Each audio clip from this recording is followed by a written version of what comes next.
Hi, everyone. Thanks for joining me. My name is Susie Kahlich, and I'm a writer here on Medium.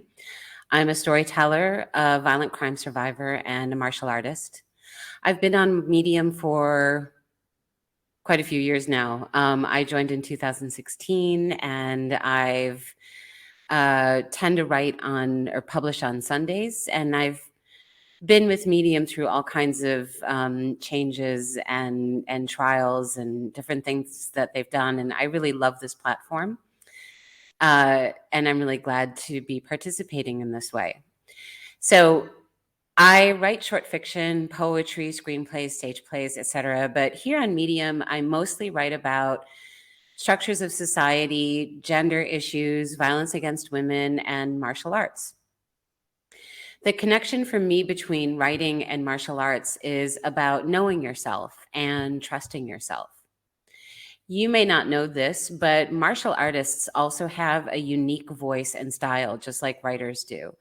Not just in the school that they practice, like Aikido, Karate, Taekwondo, Krav Maga, etc., but also in the way that they express their techniques through their bodies, the way they move their bodies in the school and through the art itself, and the way that they share skills with others. The only way you can develop your unique voice in martial arts and it is the same as the only way you can develop your unique voice in writing is to learn how to trust yourself. So in this session, this is about learning how to trust yourself. And just to be clear, I'm not going to teach you to trust yourself because only you can do that. What I can do is teach you how to take those first steps and how you can learn to trust. So my martial art is called ninjutsu. And if you don't know anything about martial arts, that's totally fine. But just to give you a quick history about it, ninjutsu is the art of the ninja, although there's a bunch of samurai stuff in there too. I've been training for about 23 years. I also teach. It's just become a very big part of my life. But a quick history of ninja. So medieval Japan was pretty much like medieval everywhere else. There were landed gentry, royalty, peasants, farmers, and mercenary soldiers. In Europe, they were called knights. In Japan, they were called samurai. In between battles and in between wars, samurai had permission to wander around the countryside and take whatever they felt like, whether it was stores of rice or people or animals or farm tools or whatever, generally wreaking havoc, and nobody could do anything about it. So the farmers developed ways that leveraged their natural body movements, their balance points, and the skills that they developed living in a community, which gave them greater insight into human psychology than samurai would have had to defend against larger, healthier, and better equipped opponents. That's where ninja actually come from. They were farmers. The reason that I'm talking about this is because a lot of the things that we train in ninjutsu are things that help us learn to trust ourselves. And some of the things that I've learned over time that we do are things that we actually do in daily life, even if you're not a ninja, that we tend to take for granted and we overlook. But when we slow down and we really take a good look at these things that we do, these talents that we already have, we learn to kind of be in awe of ourselves. And for me, that's the first step of learning how to trust yourself.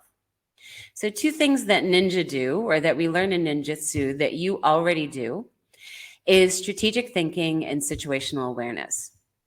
When I'm teaching self-defense to women, I like to use the example of subway trains. I live in Berlin. Berlin is well known for its nightclubs, or if you don't know that, it is well known for its nightclubs. And there's one subway line that pretty much goes directly to the area where all the clubs are located. It's called the U8. So the U8 on weekends is a party train.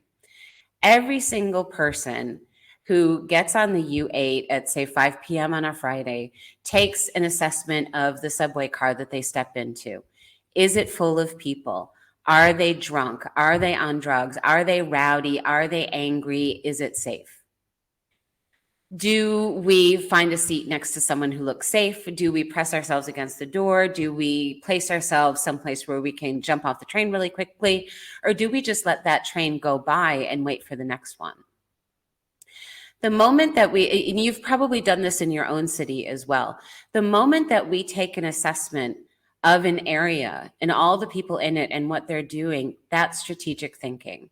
Or I'm sorry, that is situational awareness, right? We do it all the time in a subconscious way.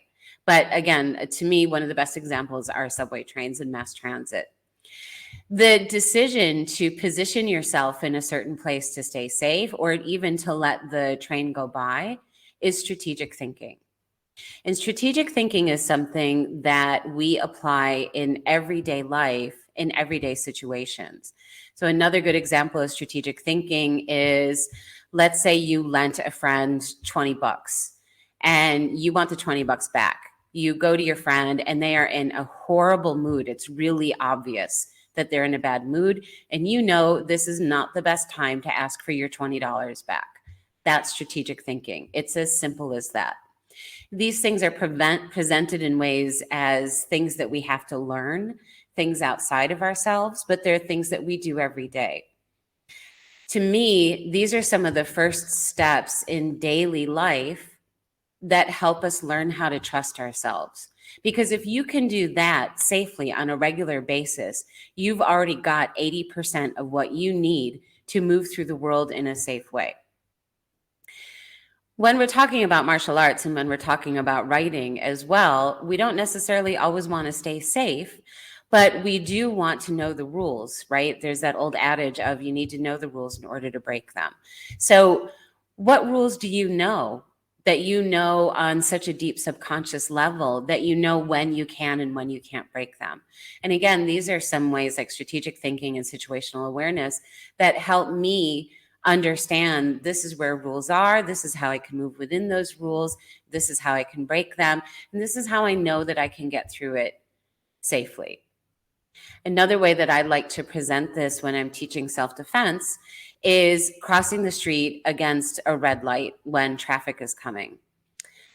I don't know if you've ever had this experience before. You probably have, though. Anybody who's lived anywhere basically has done this. We've all crossed the street when the light is red, traffic is coming, and 99% of the time, we all get across the street safely. But do you know the calculation to make that happen? That calculation looks like this. If someone is walking at 4 kilometers per hour, they need to traverse a road that's maybe 100 meters wide. There's traffic at 200 meters away coming at you at 35 kilometers per hour. How much time do you need? I've never been able to answer that question. I don't know anyone who can. And yet, when we're in that physical situation, we do it like that. That is algebra. I failed algebra twice in high school. In fact, the second time, my teacher gave me a D just so I could move on to the next thing. I went through my entire life believing that I don't know algebra, I can't do algebra, I don't trust myself with math and with algebra. And yet, when I broke down this simple thing that I do all the time, which granted is jaywalking, but I do it all the time without getting hit by a car, that's algebra. I know that I can trust myself to figure it out. So that's taking things from the outside in. And those are some of the first steps that we like to talk about in self-defense, but also ways that I like to use this practice in writing as well, to know that I can trust my voice. I can trust that I can make a mistake and I'll still be okay. Not in the context of getting hit by cars. Please don't apply that. Two things that you need in order to learn how to trust yourself is you need to know who you are and you need to know what your boundaries are. And again, that applies to the page as well as to the pavement. How do you do that? How do you know who you are? We all walk around feeling like, yeah, I know who I am. I'm 55 and I figure I've been 55 years in this body. I pretty much know who I am. But do we really? Do we ever really get put to the test? And this is not an invitation to go out into the world and dive into dangerous situations, but to actually examine our lives a little bit more closely and see, who am I really in the unconscious movements that I make or subconscious movements that I make? So a quick story to illustrate this. I was on a plane, a cheap airline, so it was packed. The seats are always a little smaller.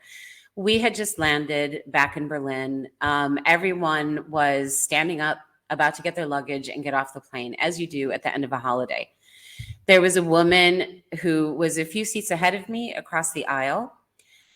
She caught my eye. She was starting to sway. Her face went very white.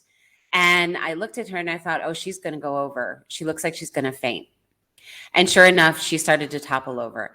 And to my surprise, I found myself yelling, hey, we need some help here, and helping guide this woman kind of across the aisle into an empty seat so she didn't fall and hit her head. The flight attendant came and took care of her, and she was fine.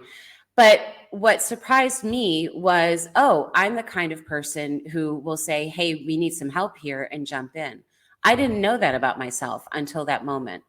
I always believed that I was the kind of person who would say, wow, she's going to go over. I hope someone's going to help her, which is maybe not the most noble thing in the world, but that's who I believed I was. So it was an interesting thing to be tested and find out that, no, actually, I'm this other person. We don't always want to be in a situation like that where we're being tested, and we really don't often want to be in a situation where people are fainting around us.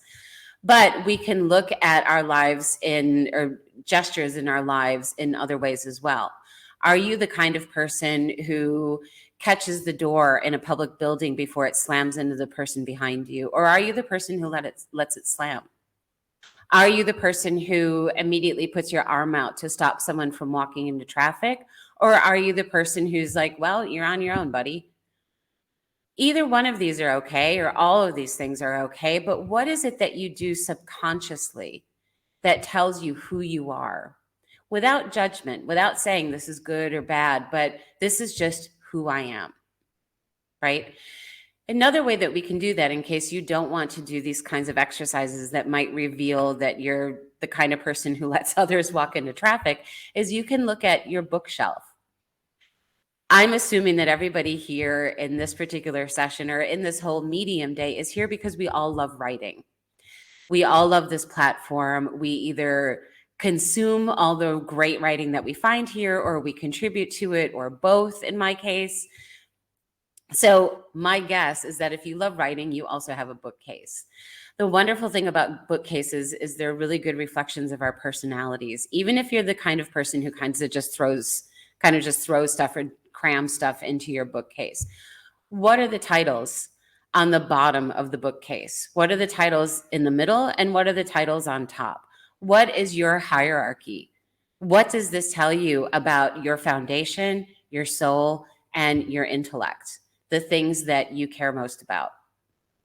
My bookcase, as you can see it behind me, has a bunch of typewriters because I'm a writer, and that's how I identify. And you can see on the very top shelf is my katana, my sword. That might tell you that I value my sword over my writing, that I believe that the sword is mightier than the pen. But actually, in the art of ninjutsu, the character nin is made up of two radicals, an upper radical called yaiba and a lower radical called kokoro. Yaiba is the cutting edge of the sword, and kokoro is heart. It means that the sword, which stands for truth, is always protecting the heart, which stands for purity. And that's what is displayed on my shelf. I didn't actually do that consciously. That sort of came out that way, and I've rearranged the shelves a few times, again, without really thinking about it. So if you're looking to discover, who am I, without putting yourself to like the door slamming test or the traffic test, look at your bookshelf. You can use this as a parlor trick as well. By the way, when you visit friends and look at their bookshelves too, you might want to keep whatever you discover to yourself.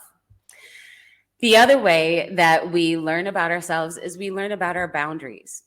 Boundaries are tricky, tricky things for people. It's a word that is thrown around a lot over the past 5 years.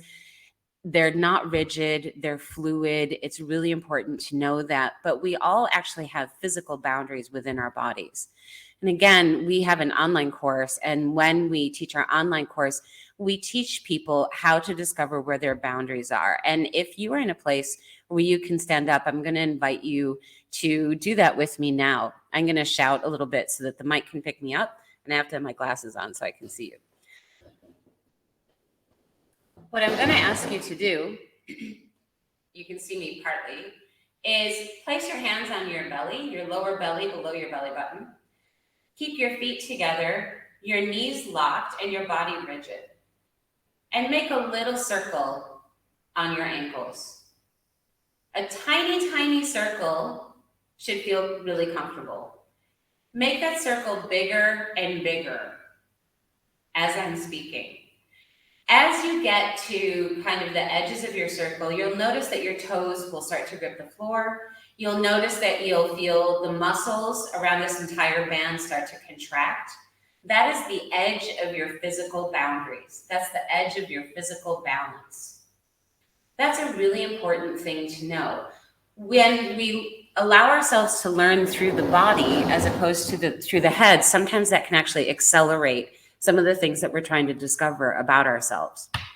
And again, how does this apply to writing? When you know what your boundaries are, it's easier enough to understand what your strengths are and your weaknesses are. And you can either develop those weaknesses into strengths or just play on the strengths. Taking it from this position of knowing where those boundaries are, I know this was a very, very quick exercise, but I'm going to go back to the physical and take you through the first step of learning how to trust yourself from there. So again, I'm going to put my glasses back on and move the chair out of the way and shout. In this position, if I allow myself to go past my point of balance, I fall, right? If anyone is joining me, you can put it in the chat in the Q&A. If you go past the point of balance, what happens to your body? If you don't feel comfortable putting it in the chat, that's also okay. When we go over that point, our body takes a step. We usually don't think about it. It just happens. That means that our body kind of has our back. Our body keeps us from falling. We can trust our body. And this is the very first step to learning how to really, really trust yourself.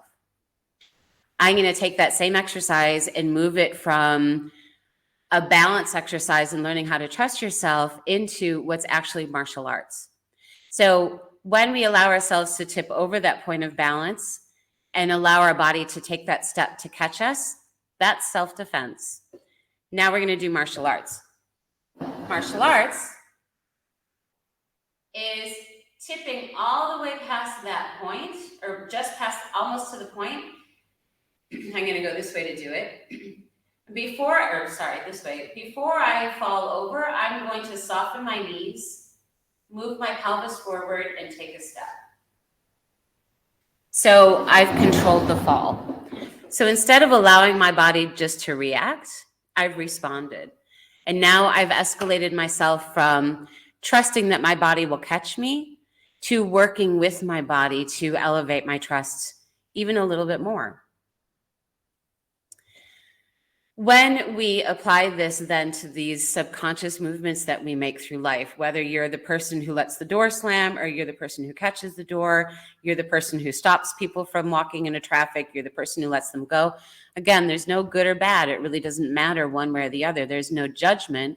It's just understanding that this is who you are. This is how you always behave. That's part of you learning, this is who I am. And you can trust yourself to respond in those ways. Why is that important? That's important so that you, again, understand what your boundaries are. As you dive deeper into this kind of work, how do you know what's true for yourself? How do you know what you can really trust? I believe that the way that we can trust this the most for ourselves is the emotional response that we produce within ourselves, like a self-produced emotional response. For me, it's usually tears. If I hit a truth about myself, whether through writing or martial arts training or just reflection and contemplation, if it makes me cry, then I know that this is true for me. It may just be true for me in that moment or that month or that year, but either way, it's true. If I get angry or have another strong emotion, there may also be truth to it, and it may also be 100% true. Again, that's something for you to discover for yourself. But when we produce an emotional response within ourselves, that's when we've hit on something that says, there is a truth to this. And again, I can trust myself to do that without hurting myself. I can discover these emotional responses, and I know that I'm going to catch myself from falling. Or I can actually change that into a response as opposed to a reaction. One, we know that this is who we are, how we behave all the time. We can also understand how we might want to change that. So, trust and love go together. You don't have to like yourself in order to love yourself, but if you trust yourself, you're going to love yourself. And when you know you can trust yourself, you can also start to trust yourself to, if you let the door slam behind you and you don't like that about yourself, you can trust yourself to do something about it. You can trust yourself to change. I believe that through martial arts, through any kind of body work, as well as through writing, as I said, these are very, very connected for me and my practice of storytelling, as well as through my martial arts practice and my business of self-defense. I believe that all of these things create a really profound dynamic as a human being in the world, as someone who's willing to explore, as someone who feels confident enough to break rules and make mistakes and discover new things, whether that's on the page or that's on the pavement. I believe that these things allow us to experience the world in all of its glory when you know that you can trust yourself 100%. That kind of brings me to the end of my session, actually. I'm open for questions. If anyone wants to ask anything, you're more than welcome to put it in the Q&A. I think you can do that. I don't know if I am not activating something. I will also have an open Q&A at 8 p.m. my time, which I think is 1 p.m. Eastern Standard Time.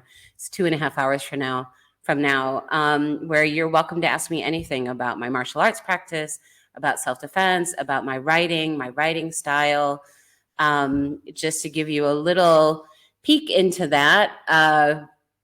For my writing, my biggest influencers are 19th and early 20th century American short story writers, as well as 20th century Japanese short story writers are the two biggest influences in my creative world. The Japanese connection is purely by accident. I'm not like I'm not really crazy about any particular culture or another. It just happened to coincide. But I'm more than happy to talk about that and how that works into my writing and how I use some of those principles, especially from late 19th century and early 20th century American short story writers in the way that I construct my stories and even my essays today. So if anyone has any questions, I am more than happy to answer them.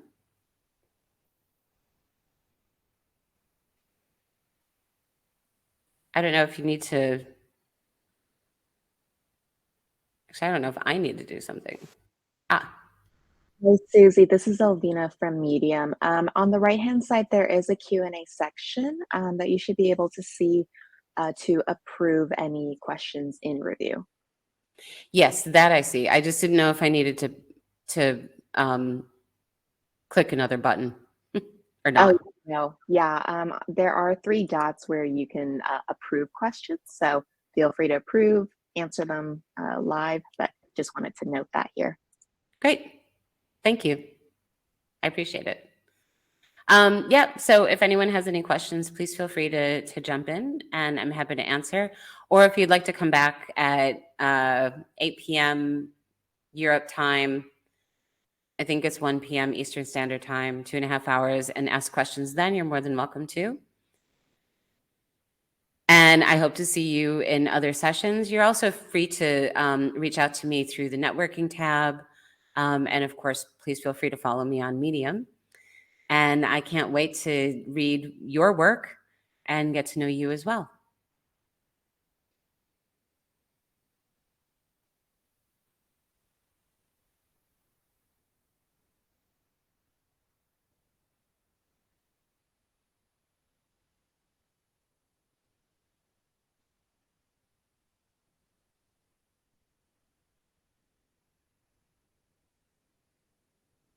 I feel uncomfortable sitting here not saying anything, so I feel like I should keep talking. I don't really know what to riff on, actually, but as I said, my biggest influences in writing are American short story writers. I'm a huge fan of the short story. I feel like it's one of the most beautiful challenges for me as a writer, and it has a very direct relationship to screenwriting. I got into screenwriting by accident. I translated the French guy's script from French into English, and then that opened a whole new door for me.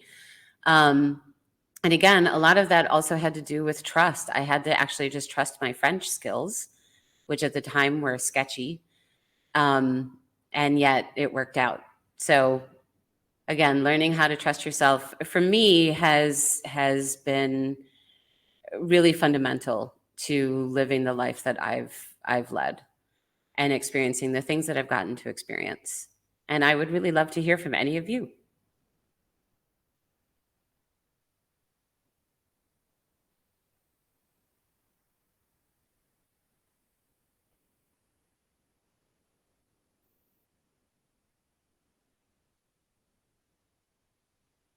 If you're curious about my katana behind me, it is a real sword. The blade is actually sharp. I do train with it.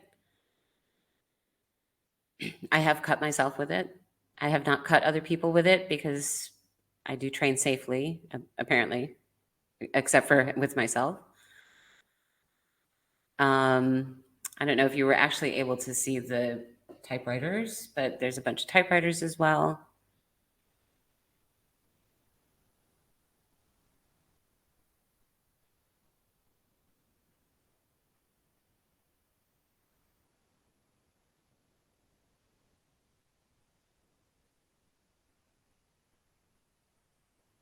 And as I mentioned, I'm located here in Berlin. I moved here in 2016.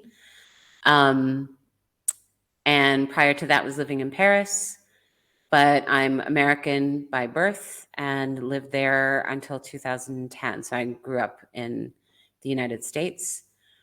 Living in Europe and connecting with people through Medium has been really great for me because it's such a global organization.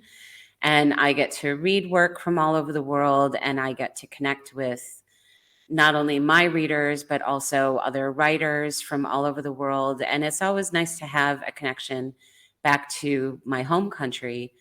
And also kind of stay connected to what's going on there, because the longer you stay out of your home country, the harder that is to do, actually. So Medium has been a really great, medium for me to be able to do that. I hope that you find the same.